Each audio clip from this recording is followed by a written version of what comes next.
The most buffed battleship in all of World of Warships Legends is coming back for more. That's right, HMS Vanguard received yet another buff in this January 2023 update. This has to be like, what, the 4th, 5th, maybe 6th buff in this ship's history? I have no idea. But in this case, the buff was pretty minor. Only one detail was changed, and that was the penetration on the high explosive. Prior to this update, and honestly I wasn't aware of this, but prior to this update, the Vanguard's high explosive shells got the 1/6 penetration rule. And for the most part, British battleships in this game do not get 1/6 penetration on their high explosive shells. Instead, they get the quarter penetration, much like the Germans, but that was not, for whatever reason, the case for Vanguard. Now it is.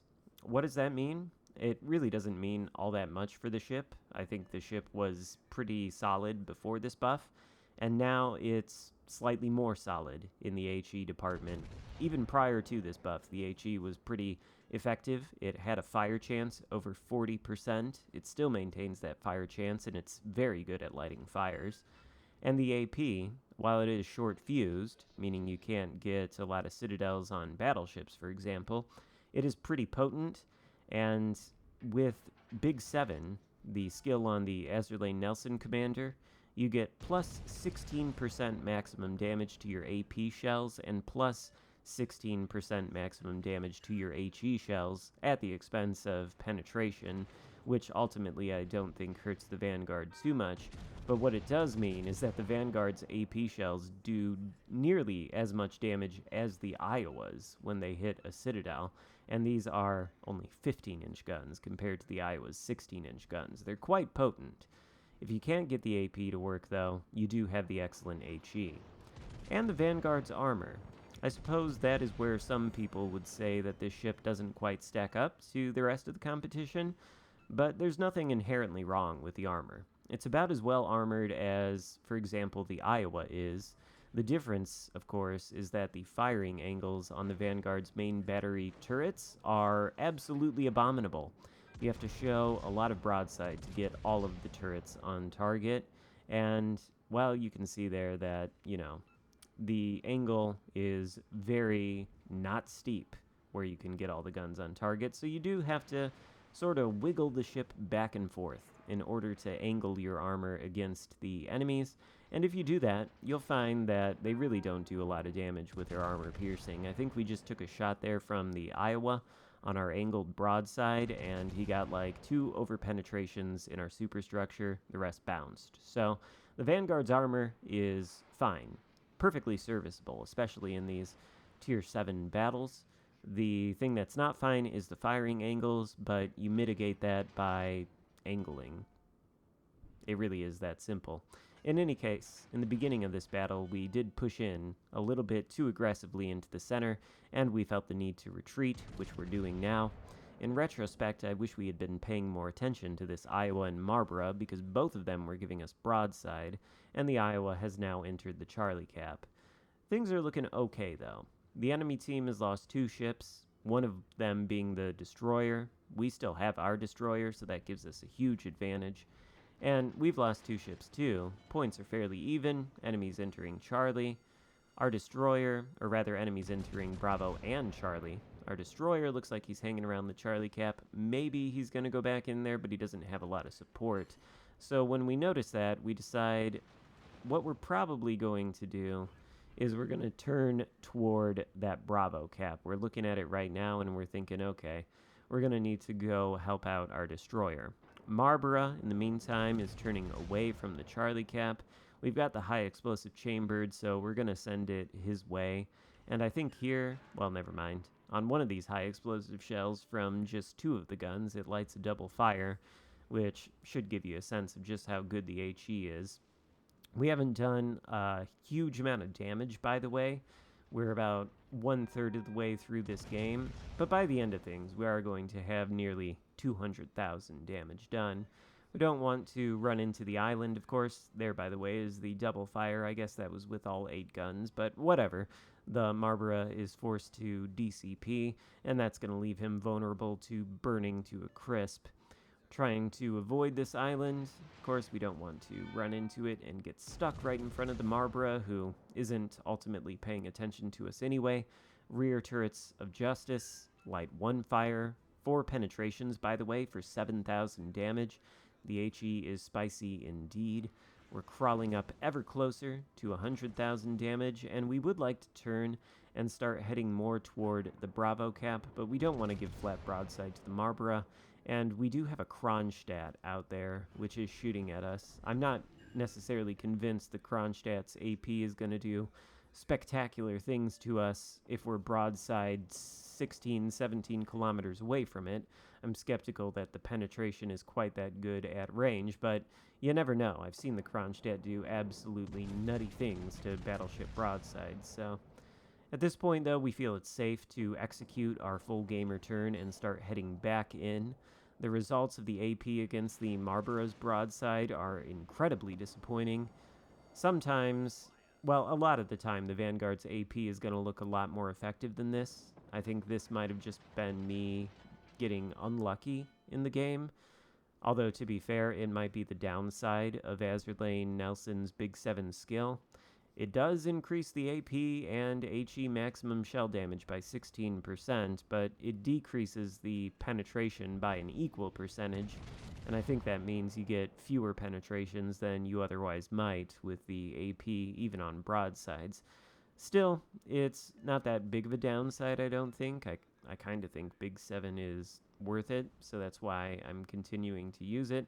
There was a time when I thought maybe that wasn't the case, but the extra oomph it gives to the HE shells is just kind of unbeatable, and that's great on all the British battleships with excellent high explosive shells, the Vanguard included, because, let's be real, these are 15-inch guns. They're not going to work all the time for you, and they do shoot short-fused British AP, so you are going to want to switch to the HE and use that when the situation dictates, which is maybe going to be about half the shots you take during the course of a game. I don't know. I think it might have been the majority of these shots. In any case, there are 5 enemy ships left versus 6 of us. This is still, theoretically, anybody's game. The point situation is very close. We've been reduced to about half health, and we want to be careful. We don't want to do what the Iowa is doing, which is get caught broadside to everybody. The Iowa looks like he's well on his way back to port. I don't think we have a fire burning on him, but somebody does. And that fire is going to be lethal. We want to make sure we're angled to the Iowa as long as he's still floating. And there he goes. There's another Iowa out there, and then a battleship as well near that Charlie cap. And we've got the Kronstadt and whatever the last cruiser is to contend with.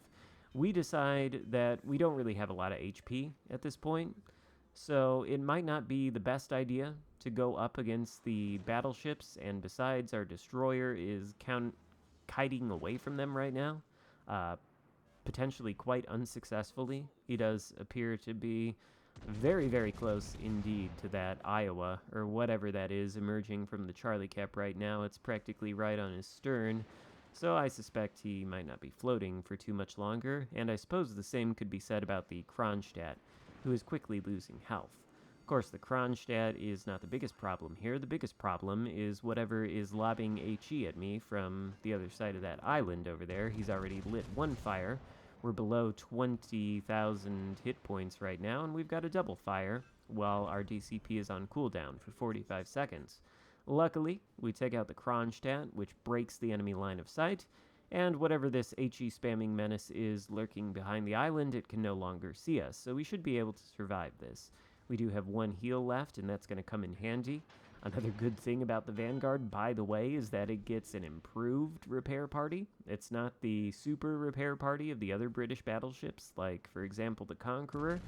But as you can see, it can restore a lot of HP. More HP than your typical battleship heals, so that's another point in the Vanguard favor column. It's just such a good ship. It's so versatile and good in so many situations thanks to its AP and HE. Like, it might not have the best firing angles, but who cares? Everything else about the ship is good, and if you're a decent player, you can sort of play through the downsides or the defects on this ship. You can play through the poor firing angles. Really, all that matters is the fact that your guns are as effective as they are, and they are very effective. And so is the armor, as long as you angle it. And that is going to be demonstrated here in this last sequence as we approach the Richelieu and the Iowa. We figure that our teammates, certainly the combined firepower of a battleship and 2 cruisers, can take down a Bayard.